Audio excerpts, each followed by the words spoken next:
Welcome to Carolina News Now. I'm Chandler Morgan. You know what that means. It is Friday afternoon. We are one step closer to the weekend.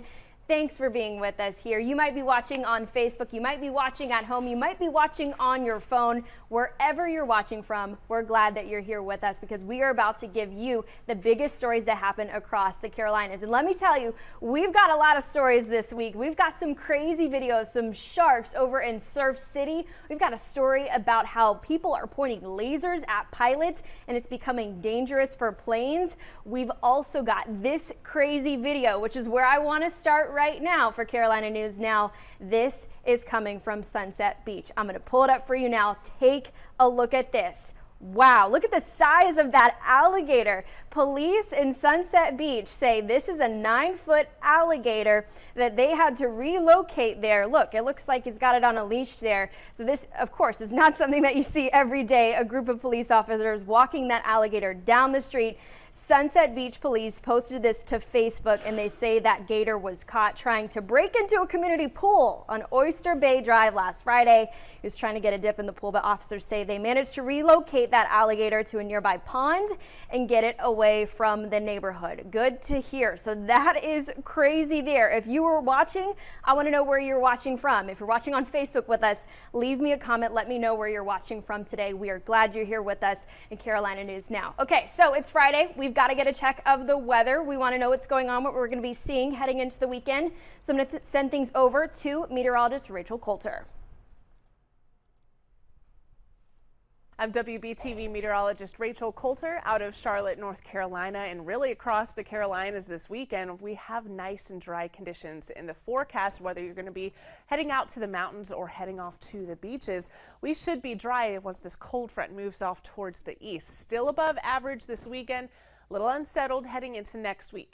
Not going to be raining all week. However, we're watching a couple of systems that could bring some rain chances at the start of the week and again towards the middle and end of the upcoming work and school week. In terms of your weekend forecast, I do want to talk about some of the shower potential, at least for today, because remember that cold front's moving to the east, so we could see even some stronger storms along the east coastline later on this evening, especially out towards eastern North Carolina, but then dry conditions work in. We'll still see some passing clouds tomorrow. That's going to be a possibility to start, but lots of sunshine by the afternoon and evening hours.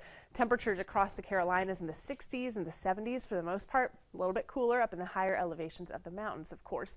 Waking up on Sunday morning, there's what you can expect in North Carolina and South Carolina. Temperatures starting off in those low to mid 50s for many locations. It's going to be a nice, comfortable day, but we're going to start to warm right back up as we wrap up the weekend and head into next week. Still dry for Sunday, but once we get towards Monday into Tuesday, that's when that first system moves in, bringing us an opportunity for some rain, maybe even some thunderstorms. That first system could allow for some severe weather even out to our west. So it's something that we'll keep a close eye on. Another cold front moves through as we head into the middle and end of the work week. So Wednesday into Thursday looks to be the timing on that. And that should dry us out heading into the weekend. So looking beyond that 7-day forecast, that cold front's going to help us out, bring us back to average across the Carolinas, which is good news. That puts us back where we should be this time of year, just in time for your Halloween forecast. All right, Rachel, and we are keeping our fingers crossed for a good Halloween forecast. We'll check back with you in just a bit. Okay, but I want to start things off now in Charleston, where we're learning that laser pointers are becoming a big issue when it comes to people pointing, those laser pointers you used to buy in the store there. People are actually pointing them at pilots. It's becoming more of an issue in the Charleston area. So we're going to check in here with Danielle C., who is actually talking to the FAA. A household laser may only cost a few dollars, but when pointed in the wrong direction, it can cause serious damage. And the Federal Aviation Administration says that they're seeing an increase in these lasers being pointed at planes, especially here in the low country. When that happens, you kind of both have to duck down below the glare shield of the aircraft to make sure that you're protecting your eyes. Airline pilots say it's happening all too often during landing and takeoff, and it's happening more and more. You're always generally looking outside to figure out where you are in relation to the airport, and that's when you're most likely to get a strike. When a laser beam hits an aircraft, it reflects off everything inside the cockpit, and when pilots duck down to avoid it, it creates an obvious issue. It can impair the pilot's night vision or ability to kind of see and differentiate objects. So it really puts the pilot in in an unsafe situation. In South Carolina, incidents have increased from 49 last year to already 79 this year. And in Charleston specifically, those numbers have doubled from the previous year. We're very concerned about the trend we're seeing, not only at the national level, but even at the state and local level for South Carolina and Charleston. The FAA has issued fines of more than $30,000 for striking a plane with a laser. Is not only a safety issue for the pilots who might have hundreds of passengers on board, but it's also a federal offense. But figuring out where the laser is coming from remains to be an issue. Obviously really hard to prevent these incidents, but the more reporting we can have, we can kind of pinpoint where the lasers are coming from. The FAA says they aren't sure why there's an uptick in these incidents, but it's likely because people aren't aware how serious the problems caused by lasers can be. So if you do notice someone pointing a laser at a plane, you can report that at laserreports@faa.gov. Reporting in North Charleston, I'm Danielle C.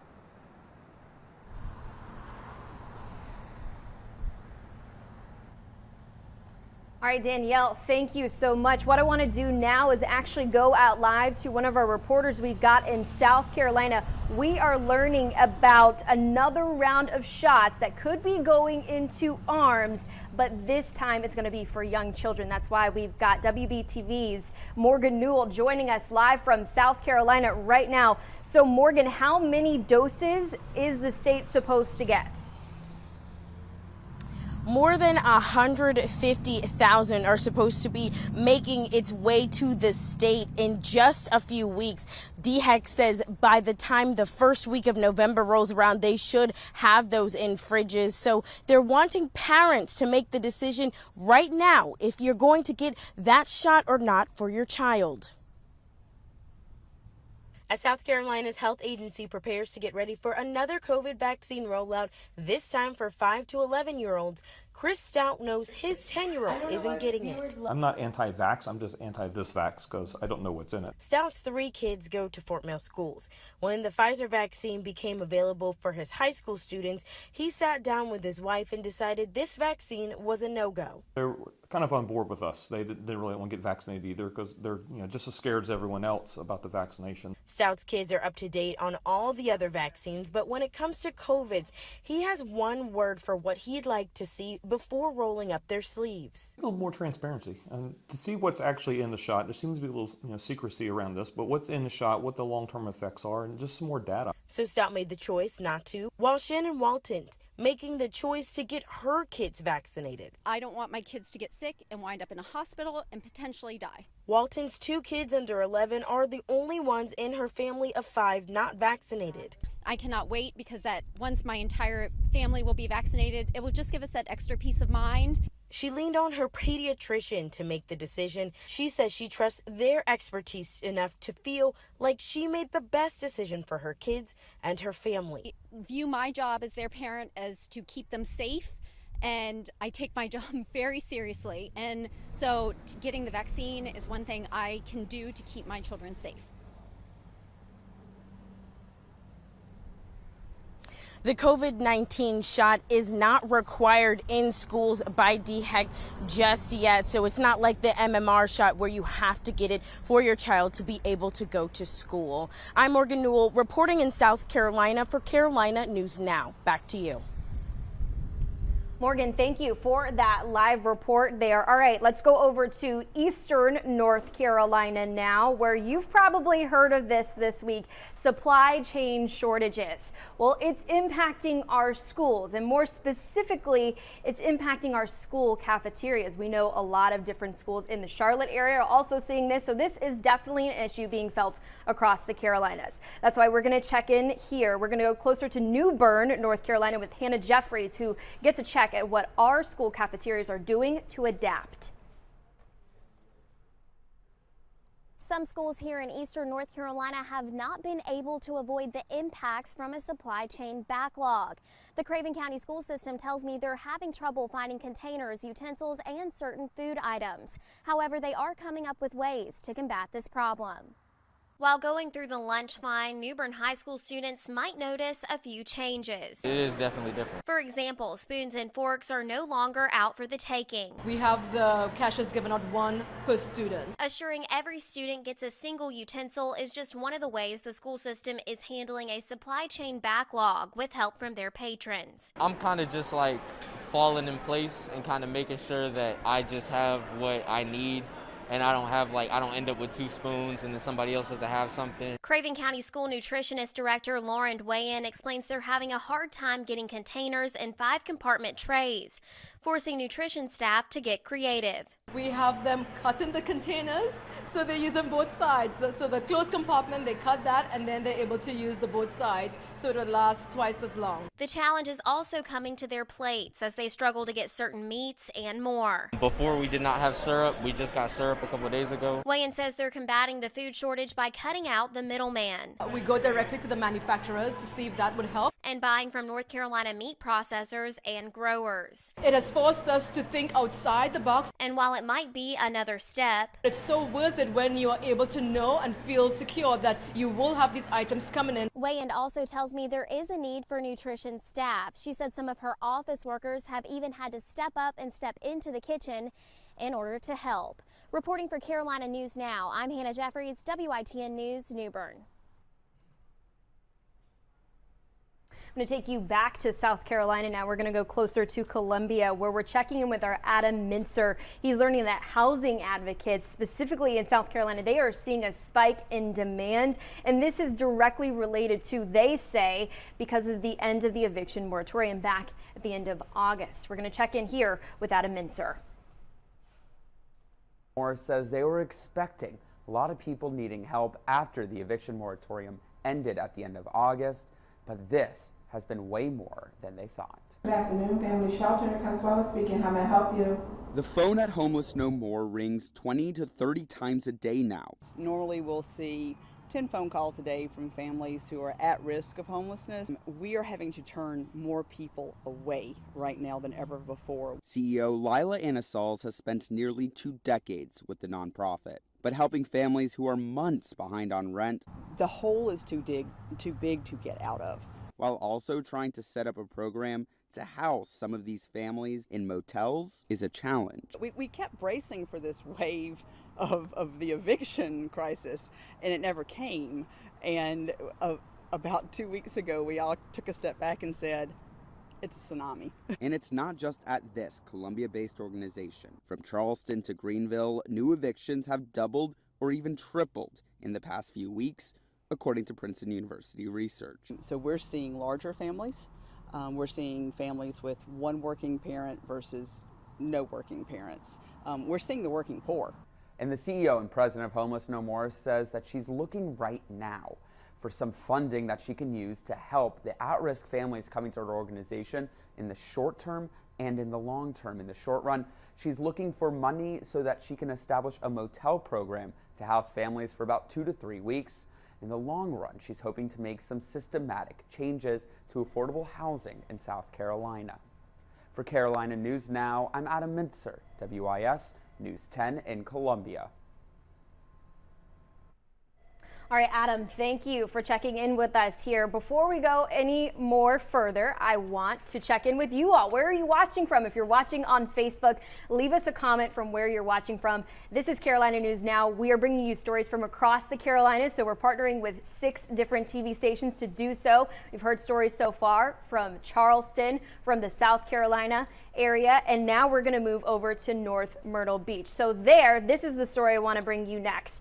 There is controversy, okay, and confusion over $30 million of leftover funds there. And that money is going to be going towards a popular highway, Highway 90. Maybe you have driven it before. So Jennifer Roberts finds out how they're dealing with those extra funds. The spokesperson for North Myrtle Beach tells me some of the taxes from the second set of road improvement and development effort funds were collected in their jurisdiction.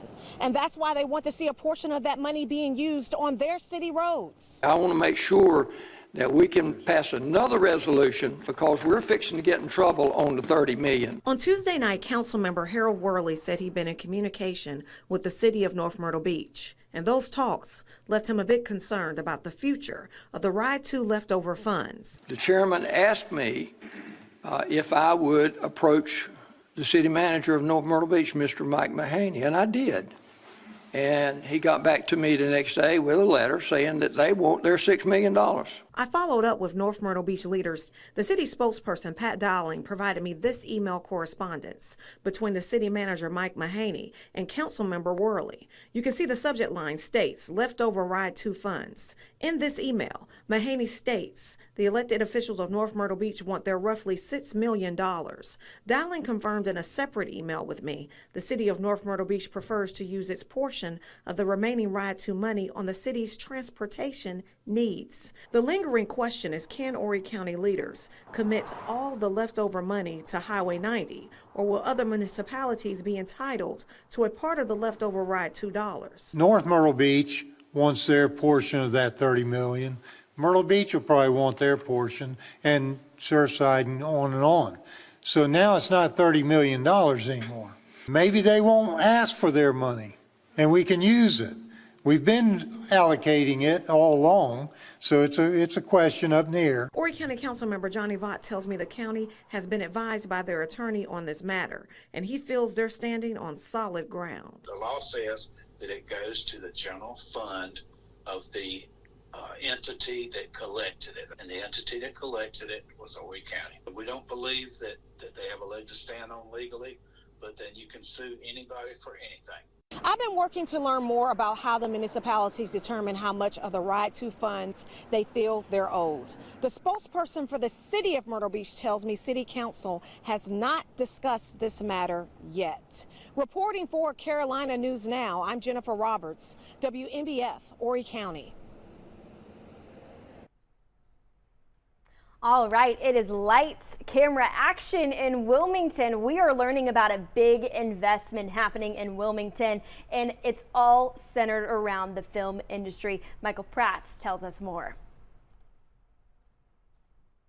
The city of Wilmington is looking to invest in workforce training to help folks get a leg up in the film production industry. At least 90 people will be able to participate in a new program, making $15 an hour while learning the trade. $400,000 of American Rescue Plan Act money would help get the Film Partnership of North Carolina's Workforce Development Initiative off the ground if City Council approves the plan. Wilmington Mayor Bill Saffo calls it investment in the city and its people. What we have seen long term is that it generates a lot more income, it generates jobs for our community, and it keeps people in our community. These people that are film workers here, buy houses, buy cars, their kids go to school here, they become part of our community, and it's something that we should be proud of. So, Susie Hamilton is the chair of the Governor's Council on Film, Television, and Digital Streaming. She says students would spend the first part of the training in a classroom setting to learn about safety and the basics of a production set. And in that classroom environment, they will have instruction from professionals that do work on the sets. And then following that classroom time, they will be placed onto a live set to do actual work on the set. Another aspect of the program would be focused on inclusivity and diversity in the film industry. I think that what we have heard from the production companies is that we want to see diversification in your workforce here locally. We're very serious about making certain that we have workers in the 21st century that reflect what the community and what the country looks like. Although the money from ARPA would only fund the initial class, both Saffo and Hamilton told WECT they expect this to be the first of many investments coming from both the public and private sectors. I'm told this will be a first-of-its-kind program in the state that could help more people break into the ever-growing film industry. For Carolina News Now, I'm Michael Prats, WECT News. All right, and while we are over in Wilmington checking in with them, I want to show you this video that a viewer sent our Wilmington station, WECT. It was sent in by a viewer. Okay, I'm just going to play it for you. Hold your breath here if you don't like sharks. It is a shark feeding frenzy. This was video sent in by Donnie Johnson. He is a viewer from WECT in Wilmington. He captured this footage of dozens, look at that, dozens of sharks in the middle of a feeding frenzy at the Surf City Pier earlier this week. Let me know in the comments if you're watching on Facebook Live if you've ever seen anything like this. Maybe you've seen a shark at the beach. I sincerely hope you have not seen this many, but wow, incredible video there from Donnie Johnson sent in to WECT in Wilmington. Ooh, ugh, just take a look at that. Oh, my goodness. Okay, I'm gonna get things reset over here so you can take a look at our tower cam back here in the Charlotte area. This is our HD tower cam. Before we let you go, we've got to get a final check of weather because we want to know what we're dealing with heading into the weekend. I'll send things over to meteorologist Rachel Coulter. I'm WBTV meteorologist Rachel Coulter. Let's get a look at conditions heading into the end of the work week and into the weekend across the Carolinas. We have that cold front moving overhead today, still bringing that rain potential and storm potential really to the east coastline as we wrap up our Friday. Some stronger storms are going to be possible, but drier conditions have already worked into most of North Carolina and South Carolina by that point, setting us up for a very dry weekend across both states. So once we wake up tomorrow morning, we still could have some lingering cloud cover, especially out towards the central and northeastern portions of North Carolina. South Carolina, you should see lots of sunshine already. High pressure is going to be building in. A cooler start tomorrow morning, really on either side of 50 degrees. By the afternoon hours, we're going to be topping out in the 70s in most locations. Here's where we could be by 6 o'clock. So this is going to be for your Saturday dinner plans. Temperatures for the most part in those 60s or 70s. High pressure will be in control, so outdoor plans good to go, whether you're going to be heading out the door in the mountains to the Piedmont or even out on the beaches there. The east coastline looking really nice as we wrap up our Saturday. Sunday's going to be very similar, just a tad warmer. So we're going to notice the warming trend even as early as those morning hours. There's a look at what we could see by 5 o'clock on Sunday. Temperatures still in those mid to upper 70s in many locations, including Raleigh and Fayetteville, Charlotte, down towards Columbia and Florence. What we're going to see going forward from there, though, a couple of systems heading into next week. And this is going to be bringing some impacts not only to North Carolina, but South Carolina as well, really our entire region, seeing the potential for some rain impacts and even some thunderstorm impacts Monday into Tuesday, and that's one of two that we're going to be watching. So we'll catch a quick break about Tuesday, Wednesday time frame, and then our next system moves overhead. Timing on that one Wednesday into Thursday. Now, of course, we're talking about something that's still several days out at this point. So what we're going to see some timing changes, some rainfall amount changes. So tune back in for those frequent updates, especially with your local meteorologist here getting into the next couple of days, because those will bring some rain and then eventually some cooler temperatures. And this is good news because that's going to allow for some nicer conditions working into the final weekend of October or your Halloween weekend. So there's a look at October 29th through November 4th versus average. Warmer than average conditions out to the west, but what does that mean for the Carolinas? At this point, that weekend, that final weekend of October, start of November, looking seasonable, which is good news. We've been well above average, but so far, Halloween is looking dry and comfortable. All right, Rachel, thanks for checking in with us. And hey, a big thank you to you for watching Carolina News Now here with us. We're going to be back every Friday for you. We'll be bringing you the top stories across your area. And don't forget to comment where you're watching from. If you're going to be watching on Facebook Live, we want to check in with you and know where you are watching us. You can stream us on our apps, on our local news apps. You can also watch on Roku, Amazon Fire, or Apple TV. We certainly hope that you have a great weekend. You've made it. It's Friday. We're heading into the weekend. Thanks for watching Carolina News Now. I'm Chandler Morgan.